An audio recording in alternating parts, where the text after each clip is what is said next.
Assalamualaikum warahmatullahi wabarakatuh. Alhamdulillahirrabbilalamin. Assalatu wassalamu ala ashrafil anbiya wal mursalin Nabiyina Muhammadin wa ala alihi wa sahbihi ajma'in, amma ba'du.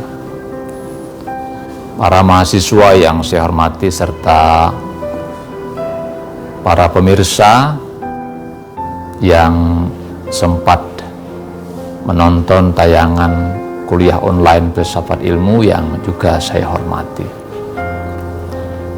Puji dan syukur kita panjatkan kehadirat Allah Subhanahu wa Ta'ala atas segala limpahan rahmat dan hidayah, taufik dan inayahnya, sehingga di kesempatan ini kita bertemu kembali di dalam agenda yang sama, seri kuliah Filsafat Ilmu, dengan satu harapan dan doa, mudah-mudahan Anda semua mendapatkan rahmat Allah Subhanahu wa Ta'ala, dan semoga segenap aktivitas yang Anda jalankan, baik selaku kepala keluarga, anggota masyarakat, ataupun sebagai abdi negara dimanapun Anda bertugas, semoga senantiasa mendapatkan ridho dan pahala dari Allah Subhanahu wa Ta'ala.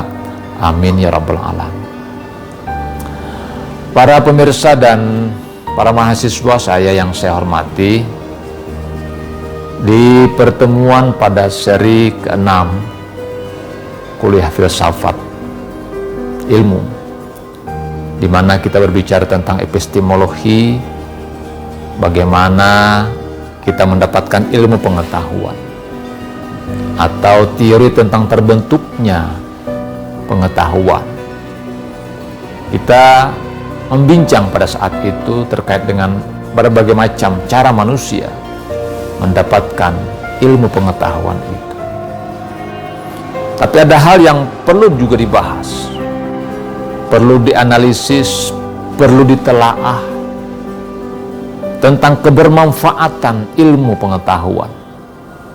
Ketika manusia menciptakan ilmu pengetahuan, dan dengan ilmu pengetahuan manusia membuat sebuah produk ilmu pengetahuan, maka pertanyaan kemudian dalam dunia filsafat ilmu adalah kebermanfaatannya, manfaat yang dihasilkannya, baik terhadap pengembangan ilmu pengetahuan itu sendiri ataupun untuk kemanusiaan atau kemaslahatan manusia. Inilah di dalam dunia filsafat ilmu disebut dengan istilah aksiologi ilmu, manfaat ilmu pengetahuan yang telah dihasilkan oleh manusia. Dalam konsepsi normatif, baik pada perspektif agama ataupun juga dalam perspektif pengetahuan, bahwa sejatinya ilmu yang dihasilkan oleh manusia harus mendatangkan manfaat, faedah, berkah bagi segenap manusia. Jangan sampai terjadi seperti kegundahannya Albert Einstein. Dia menyatakan bahwa dengan ilmu yang begitu maju, dia mengharapkan hadirnya sebuah peradaban yang begitu luar biasa. Tapi kemudian dia merasakan kegundahan dengan hadirnya pengetahuan itu, disebabkan pengetahuan menjadi momok-momok yang bisa menghancurkan peradaban manusia. Kehadiran pengetahuan, teknologi misalnya, menjadi sebuah turbulence dalam peradaban manusia. Itu disebabkan karena ilmu pengetahuan ini tidak berdiri pada futsurnya, pada proses epistemologis dan aksiologinya. Ilmu pengetahuan dikendalikan oleh orang-orang yang tidak memiliki etika, sehingga pengetahuan, produk pengetahuan menghancurkan manusia. Padahal sejatinya pengetahuan mendatangkan keberkahan, mendatangkan kemaslahatan, mendatangkan kemudahan. Ya, seperti hari-hari ini kita bisa menyaksikan orang mudah berinteraksi. Saya ambilkan, Anda punya handphone kan? Saya punya handphone juga. Ini adalah produk ilmu pengetahuan manusia. Hasil ilmu pengetahuan itu melahirkan Android atau smartphone.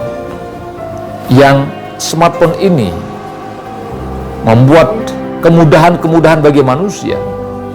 Kita belajar istilahnya online, e-learning dengan handphone ini. Orang bisa memesan makanan, memesan transportasi dengan handphone ini. Kita bisa melihat dunia hanya dengan satu telunjuk jari. Itu artinya apa? Pengetahuan mendatangkan kebermanfaatan, mendatangkan faidah bagi manusia. Dalam perspektif aksiologi, ini sudah benar.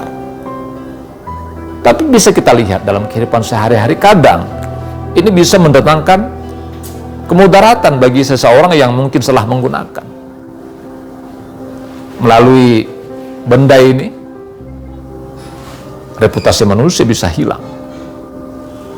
Manusia mengalami kegalauan dan berbagai macam aspek-aspek lainnya yang terkait dengan hasil daripada teknologi atau ilmu pengetahuan.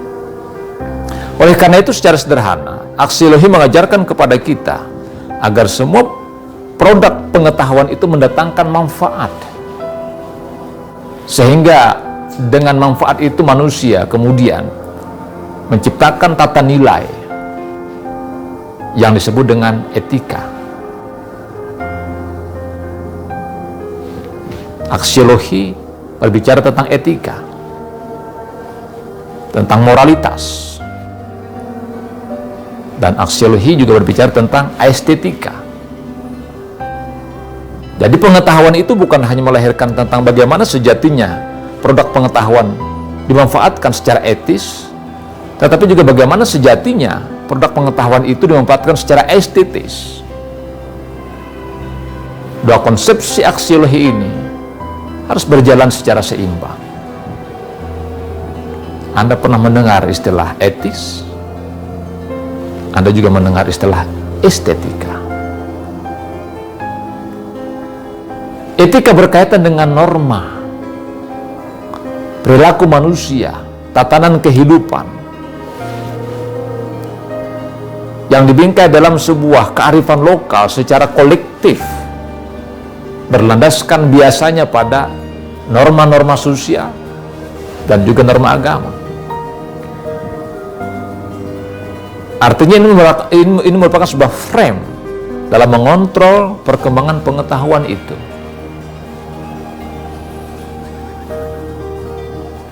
Pengetahuan harus memiliki etika, moral, sebab dia akan menjadi sebuah hantu yang menakutkan ketika gerakan dan pergerakan pengetahuan dan teknologi, ilmu dan teknologi tidak diwarnai oleh nilai-nilai etis dalam kehidupan.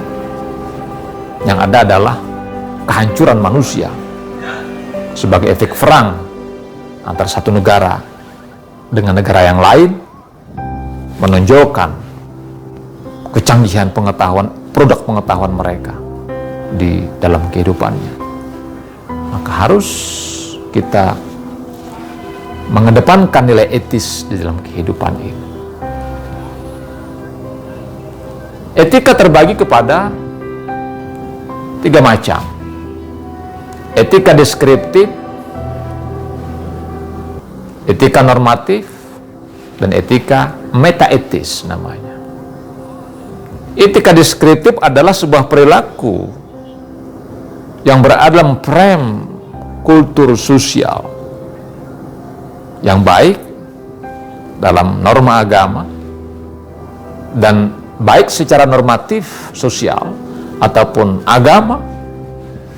Perilaku itu dipandang sebagai etis. Contoh, kalau saya memberi uang kepada seseorang, sebut saja ini, pisang. Kalau saya memberi pisang kepada seseorang, secara deskriptif ini gambaran etika, gambaran etis kepada seseorang. Itu namanya etika deskriptif. Lalu, untuk mengetahui nilai yang terkandung di dalamnya, tidak saja kita berhenti sampai pada etika deskriptif, kita melihat pada etika normatif. Orang mengatakan itu baik, memberi pisang kepada seseorang itu baik, memberi sembako kepada orang miskin itu baik, itu secara deskriptif. Tapi kalau kita masuk ke ranah yang lebih jauh, kalau ada orang memiliki tujuan tertentu, dia memberi ke seseorang pisang, dia memberi sembako, tapi di hatinya ada sesuatu, konflik of interest, atau ada keinginan yang diinginkan tanpa ada dasar keikhlasan, maka dalam pandangan norma agama, ini belum dianggap sebagai sesuatu yang etis. Makanya agama mengajarkan tentang konsep berbuat atas dasar ikhlas. Wa ma umiru illa liya'budullah mukhlishina lahuddin. Aku tidak perintahkan kepada seseorang beribadah kecuali atas dasar ikhlas karena Allah. Jadi antara deskriptif, normatif itu harus sejalan dan seimbang. Demikian juga deskripsi atau demikian etika metaetik menjadi bagian yang sangat dalam, lebih dalam daripada etika deskriptif dan normatif. Aksiologi membahas tentang estetika. Ini menyangkut masalah seni.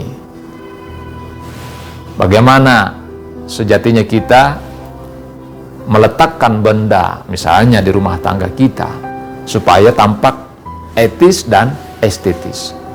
Bagaimana Anda berbicara supaya kelihatan Anda beretika dan juga memiliki estetika. Anda menggunakan jilbab, itu sudah etis dalam perspektif agama, baik deskriptifnya, normatifnya. Anda sudah etis.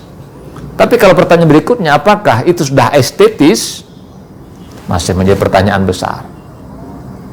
Karena ini menyangkut masalah art of communication, art of verbalistic, gesture, dan lain-lain sebagainya. Jadi, filsafat mengajarkan kepada Anda semua untuk melakukan sesuatu harus tetap berpedoman pada nilai-nilai etika dan juga nilai-nilai estetika. Saya berharap kepada Anda semua, para mahasiswa, dan juga kepada para pemirsa, seandainya mau, khususnya kepada mahasiswa saya, untuk mengeksplorasi lebih jauh pengantar saya ini terkait dengan etika dan estetika yang dibahas dalam konsepsi ontologi, konsepsi aksiologi dalam filsafat ilmu.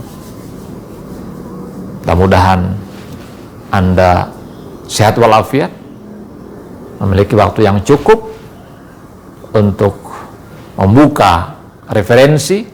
Kalau Anda tidak sanggup pergi ke perpustakaan karena saat ini mungkin kita sedang wabah virus corona, maka Anda bisa membuka referensi itu di Google Cendekia atau di referensi yang Anda dapatkan melalui Google, dan silahkan ramu di situ, buat narasinya dengan narasi Anda sendiri, perkuat dengan kutipan-kutipannya, agar apa yang Anda narasikan, apa yang Anda ulas bersifat ilmiah dan tajam dalam memberikan analisis. Saya berharap Anda menjadi penulis yang handal. Suatu saat saya ingin melihat Anda menjadi orang seperti itu. Kebanggaan saya bukan karena Anda beripika tinggi saja, itu hal lain. Tapi saya bangga kalau Anda menjadi orang jujur, bertanggung jawab, visioner, disiplin, dan tangguh dalam segala hal.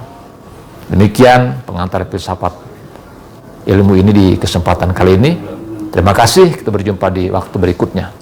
Assalamualaikum warahmatullahi wabarakatuh.